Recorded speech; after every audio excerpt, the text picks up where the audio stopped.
welcome to Chill Japan and Mike's Kitchen. I know there are literally thousands and thousands of food channels and cooking channels out there for you to watch, so I've decided to focus my efforts on Hawaiian cooking, and specifically poke.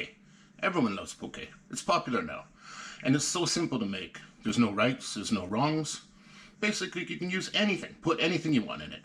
So today, we're going to make octopus with ginger and wasabi.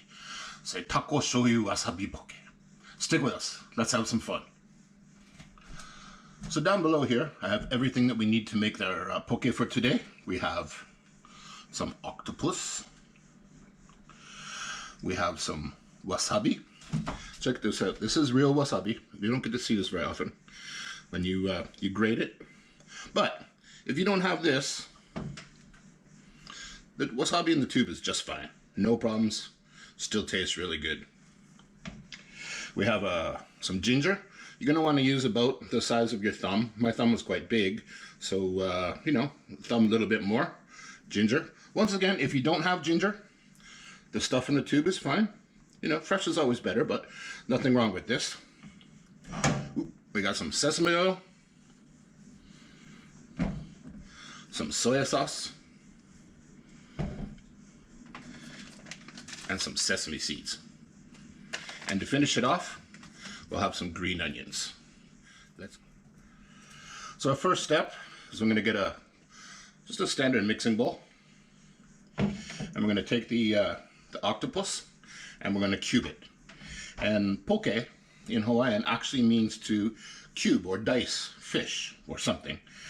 So you can use anything, but today at the supermarket they had really nice octopus. So I'm going to cut this up. To save us some time here, I've chopped up the octopus. We're getting ready to put it into a plastic mixing bowl. If any of the pieces are too big, just take them back, chop them up a little bit smaller. You don't want them too big. You, get some ginger. We're going to grate some ginger. Just grate some ginger, put it into a bowl. And then in the same bowl, just on the other side, or even together is fine, take the wasabi. I'm going to grate some of the wasabi in there. If you've never had fresh wasabi, it's a really nice experience. It's completely different. The smell is amazing. It's not as harsh. And if you do find it, by all means, pick some of this stuff up. It's really good. So next, for today, we're just going to take the soy sauce and we're going to mix it in with the ginger and the wasabi together. And we're going to pour it into the mixture a little bit later. I'm going to say it's about 6 tablespoons. Let's go with 6 for now. Next, we're going to take the sesame oil. I'm going to take the octopus.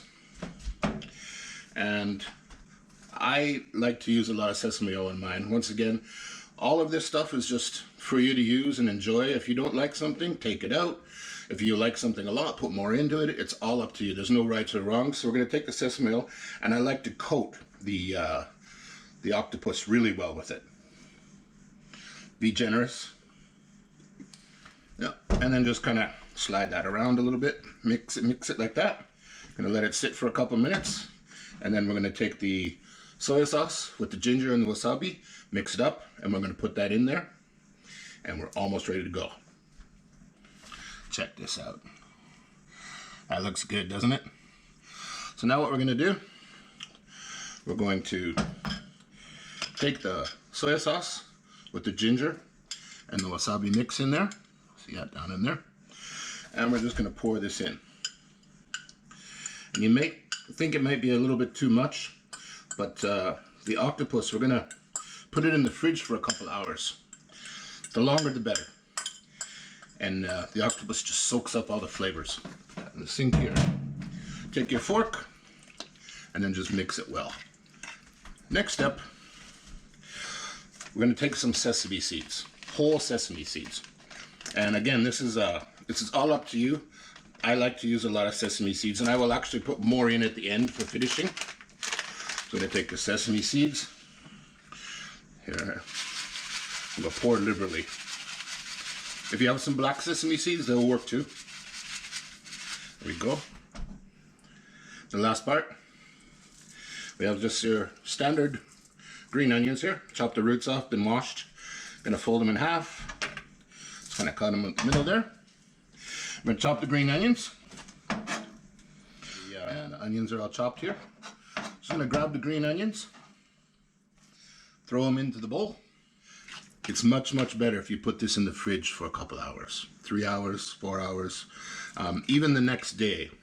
The ahi poke or tuna, you might have to cook it the next day, but the taco poke just gets better. Everybody, we're back. You can see here, the octopus has been sitting for a couple hours. It's all starting to come together. Let's have a little piece of this. Look at that.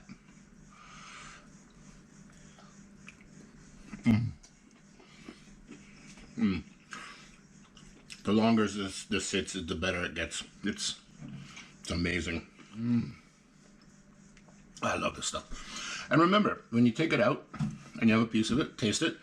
If you think it's missing something or not enough sesame oil, not enough soy sauce, whatever, feel free to put more in. There's no right and wrongs when you're cooking poke. I got some friends coming over afterwards. They're gonna like this. This was octopus with ginger and wasabi poke with some sesame seeds, some sesame oil, and some green onions. You throw them all in a bowl, let them sit, come together, and it's good to go. If you have any questions about today's video, please leave a comment down below. We'd love to hear from you. And be sure to like, share, and subscribe if you haven't already. Thanks for joining us at Chill Japan.